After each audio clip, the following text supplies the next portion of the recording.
Mr. President, I have a few questions to echo. And first of all, this is the only chance I've gotten as a comrade to advise you that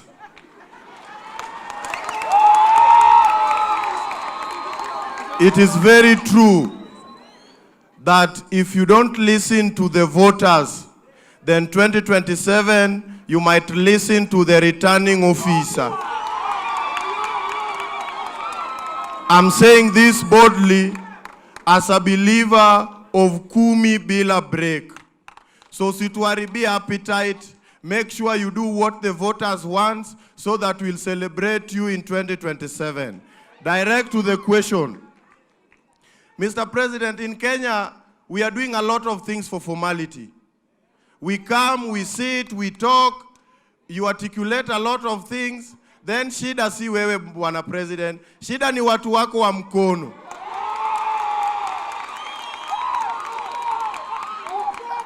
Bwana President, watu wanasema unatenga lakini hautengi, shida ni watu wa mkono. Ita watu wako wa mkono kwa ofisi na uwapange. Ya pili sir, we are having youth-driven organization across Kenya. And we are still depending on grants and funds from other counties and overseas. Yet the government is having a lot of money. We are also pleading that we can have a platform where youth-led organization can apply for grants from the Kenyan government. Wazungu wacha niongee na president. Wacha.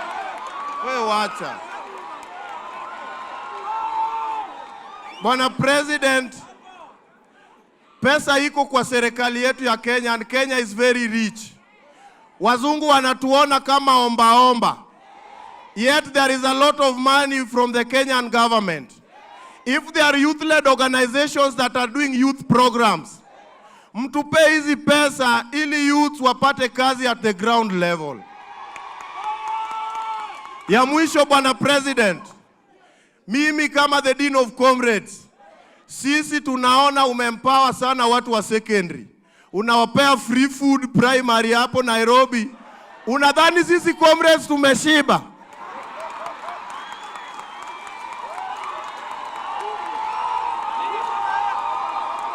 Bwana President, we are tired of dying in silence. Do something to the comrades across different universities. We are also starving. Ya mwisho kabisa, Bwana President, as I finish, I've tabled interest of everybody in this nation. It's now my turn to table my own interest because this is the last time I have. Mimi nimetoka all the way from Uasin Gishu, nimekuja na pikipiki. Nikirudi wewe make sure umenipanga venye unapanganga watu. On behalf of the 100 comrades that are present, asante sir. Asante. Comrade. Ameuliza kama maswali ine hivi.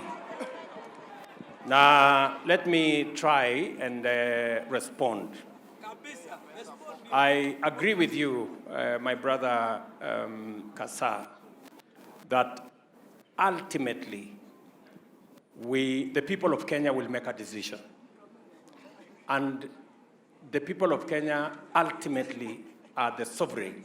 They will make a decision on what kind of leaders they have based on whatever program those leaders have.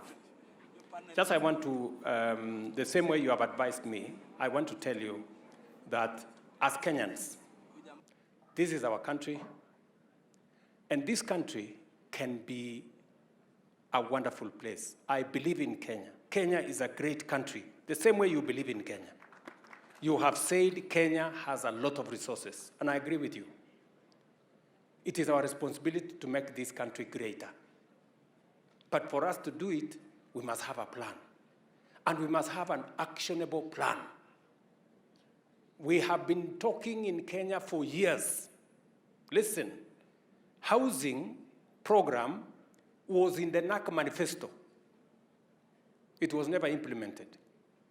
It was in the manifesto that followed, it was never implemented. The big four of Jubilee, one of them was housing. It was never implemented. That is why I have decided that I will bite the bullet and I will implement housing, create the jobs, and make sure that it works for Kenyans. So what you are saying is that leaders must match what they say with what they do. And that is exactly what I want us to do. Let me give you another example. Universal health coverage was a program under the coalition government, where my good brother Anyang' Nyong'o was the Minister for Health. It wasn't implemented. Universal health coverage was also under Ngilu in the government that followed. It was not implemented. It was one of the big four. UHT was one of the big four under Jubilee. It was never implemented. That is why I decided this time round, it is not going to be talk. It is going to be action. Today, 25 million Kenyans are registered under universal health coverage. Today, I can confirm to you that UHC is being rolled out in every constituency, in every ward in the Republic of Kenya. Again, matching word with action. And that is why I agree with you that we must get everybody to match what they say with what they do. And that is how leaders will be judged. When the time comes, judge every leader on account of their performance. What have they done? What difference have they made in Kenya? Not what community they come from, not what religion they profess, not all the other considerations, because our destination is to transform Kenya and to change our country for the better. Let me just respond to you on one matter which you said. For how long are young people or Kenyans going to apply for grants from foreign governments and foreign organizations and foreign NGOs? I agree with you. And it is the reason why we are implementing Nyota. The 50,000 shillings we are going to give as a grant for every of the 100,000 young people. In fact, we are going to spend 5 billion shillings. 50,000 for 100,000 Kenyans. That is money coming from the government of Kenya. It is not coming from an NGO. It is not coming from a foreign government. It is money belonging to the government of Kenya. All the program I have told you, the Nyota program, the one for training, the one for business development, the one for ACBO, is going to cost the government of Kenya 20 billion shillings. And that is money that the government of Kenya has provided, because it is time we took charge of our own development rather than waiting for people from outside to come and do for us what we must do. And therefore, Mr. Kasa, I have listened to you. I have taken some advice from you. And I want to tell you that I intend, and the officials here were listening to what you are saying, that they should not let me down. Yeah? These good people, the ministers, the PSS, the principal secretaries, and everybody. Sindio, you are telling them, and I'm sure they are listening, we should match what we say with what we do, and they should not let me down. And I agree with you. Iyo mambo ingine,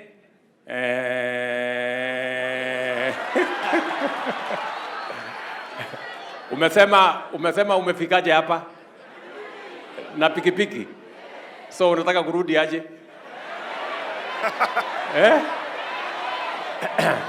Bas, utaniona hapo kando, nitakupanga. Last year, in November, I got an opportunity to work abroad in United Kingdom, specifically in England. But the problem is funding. So in our family, we failed to raise the funding. As the heads were burning, our minds ready to explode to think about the funds. Mr. President,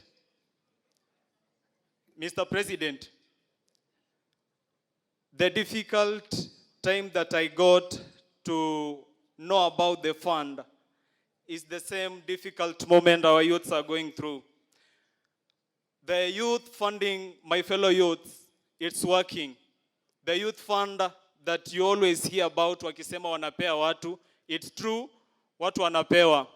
By God's grace and good planning that I had, I managed to get 185 Kenyan shillings from the youth fund to facilitate my travel. And that's a plus on my side. In United Kingdom, I was employed in a farm that was producing strawberries. Nataka kuhimiza wanarika, mtu asikudanganye ya kwamba ukienda ng'ambo unaenda kuhangaika. Unaenda kufanyishwa kazi ngumu, kazi ya sulubu, hapana. It's that job just to pack the fruits and everything is all. When you hear the application, please, wacha tuende hizo applications tufanye, tuhakikishe ya kwamba tumeapply. So that tusije tukasema chance ilikuja, naibu rais hajatusaidia ama rais hatujasaidia, uongozi hatujasaidia, hapana. When the chance comes, let's grab it and use it as youth. Nataka pia nichukue fursa hii, Your Excellency, mimi binafsi kama Fikirini Jacobs nikushukuru. Kwa sababu katika umri wangu huu umenipa nafasi, ninakaa katika meza za decision making nikiwa kijana, na tukiwa tunazungumzia mambo ya vijana, Your Excellency, inanipa fursa nzuri ya kuangalia pia maneno ya ndugu zangu hawa vijana. Hapa Kakamega, Your Excellency, tulikuwa hapa mwezi uliopita pamoja na mheshimiwa gavana kwa baraka pia za waziri wangu. Tukakuwa na town hall na vijana. Tukasikiza vijana wakazungumza, na ni baraka kubwa kwamba leo tumerudi hapa sasa kuengage vijana. Your Excellency, nikuhakikishie kwamba katika ukumbi huu ambao tuko nao leo, uko na vijana wa Kakamega, uko na vijana wa Western, lakini pia uko na vijana kutoka county zote 46 nyingine ambao wamekuja hapa kwa ajili ya sherehe hizi zetu za siku ya leo ya International Youth Day. Na niwaombe vijana wenzangu kwamba nafahamu kabisa kwamba sisi tuko na energy. Kwa sababu, Your Excellency, if there is a big difference between the young person of the 20th century and the young person of the 21st century, which is us now, the difference is what you've seen in the testimony of these two lady and gent. Our generation is called upon by virtue of experience, by virtue of technological exposure, by virtue of our energy, to embrace a world where we become policy makers. 20th century, vijana wengi wetu, hata wale ambao walikuwa campus, ilikuwa ni vijana ambao mara nyingi it was a mobilization heavy era. Lakini sasa tuko mahali ambapo tunaangalia vile tuna embrace opportunities na kujisukuma. Ndio maana, Your Excellency, tunashukuru kwa opportunities kama hizi ambazo zinatusaidia na kututayarisha kuwa viongozi wa taifa na hata kuwa viongozi wa continent yetu katika siku za usoni. Here to ask a question. As a government, you're not able to reach out to all places. So we have CBOs, CSOs, NGOs. I haven't heard you addressing anything or any funding model. For example, we reach out to young ladies, we give them reusable sanitary towels. And something that the government maybe cannot able to reach out to all those people. And you know, the future is her.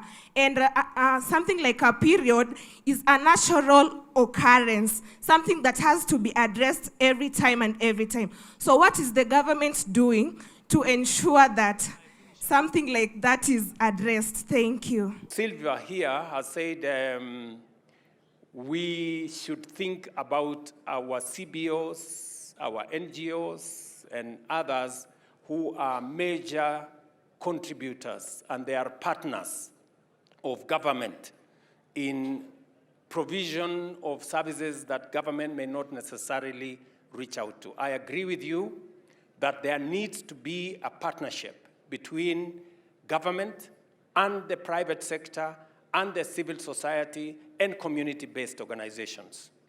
It is the reason why we have reorganized the NGO sector. We now have a new NGO law that would help for there to be greater interaction between government and the private sector.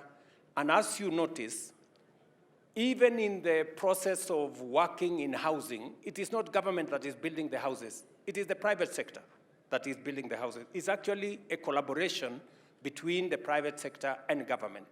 And the private sector includes community-based organizations, civil society groups, but maybe there is room for us to improve our collaboration with community-based organizations and the civil society. My name is Comrade. I come from Navaholo.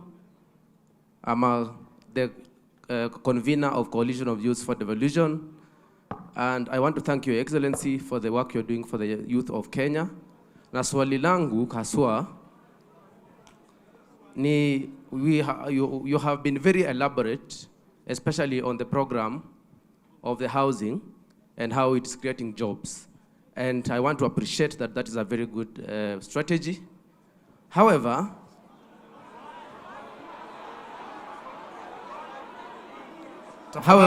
my question is, for professionals who are not in that field, like yourself and myself who did actuarial science, what is the plan of the government to ensure that we do not leave behind professionals that do not, are not in the building sector, but can still benefit from the government programs? And I invite you in October for Youth Devolution Festival. Asante. Asante. My good friend Care, that as we expand the opportunities that we have as a country, you know, there are sectors that are labor intensive. And if you want to inject what you can call a stimulus into an economy, like what happened in the US during what was called the Great Recession. They invested in public facilities, roads, you know, infrastructure. That is where you have the opportunity to create many jobs. And that is what we are doing also in Kenya. For us to be able to deal with the youth bulge, we have to go to sectors that can help us create more opportunities. And that is why we are targeting the infrastructure sector, housing, public works, roads. Those are the sectors that create the most jobs. But that is not to say that we are ignoring professionals in other areas. As we expand the economy, as we create opportunities, programs like what we are doing in universal health coverage is going to expand the human capital that we have in the health sector. Programs that we are working in education. You've just heard Lucy say, as we hire the teachers and we are expanding the horizon in hiring teachers, we must consider those who trained earlier for opportunities so that those who trained later can come after those who trained earlier. So I agree with you, but our focus is to try and deal with the youth bulge, and that is why we are targeting sectors that can help us create more jobs than other sectors. Musungu Nanyaga, representing Nairobi City County, and also the chairperson of Gen Z Taifa Talk.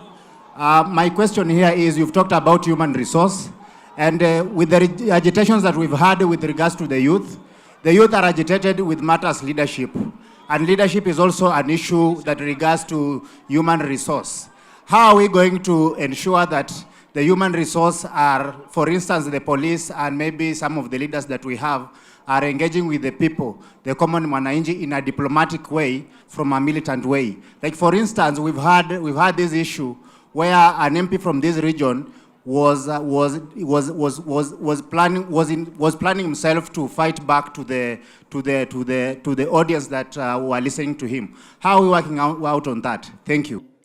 My good friend has talked about leadership. How do we make sure that there is civil interaction between the public and the police and all the other government agencies, and making sure that we avoid unnecessary, confrontation that comes as a result of of making sure that we have a civil country. I agree with you that there needs to be responsibilities, obligations for citizens, for the public, and for everybody. Everybody must have a role to play. Everybody has a contribution to make. Citizens have rights. They too have obligations.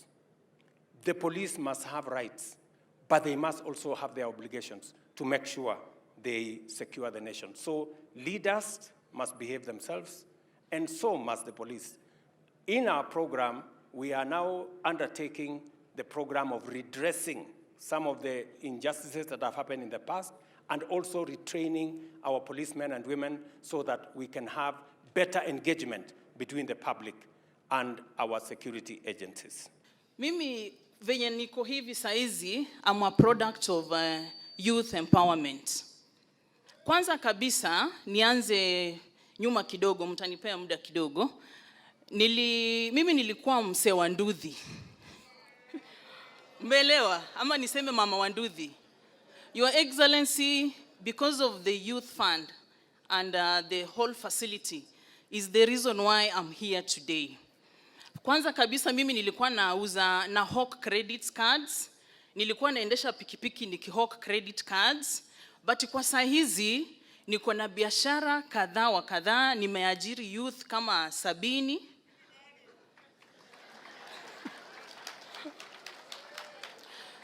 Your Excellency, saizi, I can say I have several businesses running in the county and the country. I have employed close to 70 youth, and I'm looking forward to getting even to 100 or even 500. So, mimi kabisa tu kabisa neza insist, all the youth who are here, kindly, I'm telling you there is a lot of money in there. Facility, that is the youth fund.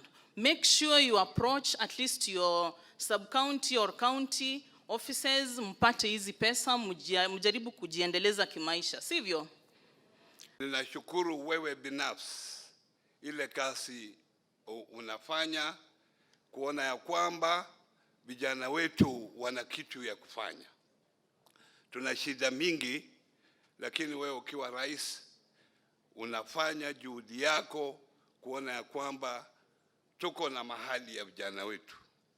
I want to appreciate that, and to the young people who are here. This is an opportunity for you. Take the opportunity that comes your way very seriously, because it will never come again. Being a youth is a transition. You have 17 years to transit from youthful to the other age bracket. And this is your time to build your foundation as you transit as a youth. There are so many opportunities in government, many opportunities that the president has created for the youthful people. So take it seriously, and if you take it seriously, it will help you as a person, it will help you as a community, and it will help us as a country. Otherwise, I'm very grateful for Your Excellency coming. Asante sana.